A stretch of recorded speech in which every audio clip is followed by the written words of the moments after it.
अगर आप भी चाहते हैं कि पूजा फिल्म्स का ऑडियो वीडियो सबसे पहले आप तक पहुंचे, तो लाल बटन को दबाकर चैनल को सब्सक्राइब करें और साथ में बेल आइकन को दबाना ना भूलें।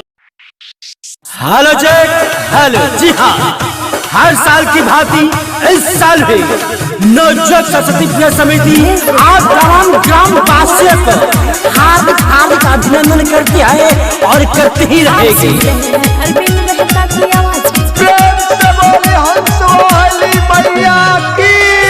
गावे गावे सबके सूचना दिया था हो सूचना दिया था। गावे गावे सबके सूचना दिया था हो सूचना दिया था।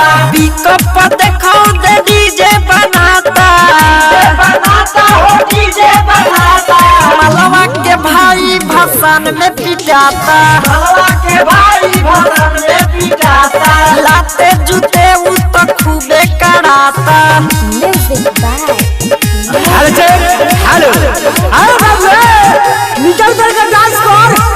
मैं कल के कराल बोलला बाकी बोले तू टैग में से नीचे उतार करौलिया पर से। हां सबका सोझाऊ तो करे रंगदारी हो करे रंगदारी। मारी के मुंह से फोराइल बदारी बोली बोली बिना पुस्तक धारने की। सबका सोझाऊ तो करे रंगदारी। मारी के मुंह से फोराइल बदारी। माथा में देखो ओकरा पट्टी बनाता हो पट्टी बनाता। मलवा के भाई भाषण में पिटाता। Hello Jack, hello. जितने भी भाई हमारे भाषण में आए हुए हैं, आपको से अनुरोध है कि शांति बनाए रखे और प्यार से आनंद ले और माला के भाषण का डांस करके। भाषण में हो खेला हाला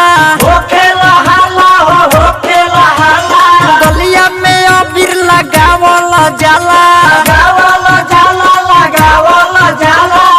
बोली बोली सरस्वती मैया की। हर्षल भाषण में हो खेला हाला गलिया में अबीर लगावला जाला। दिन सरबिंद के कुछ ना बुझाता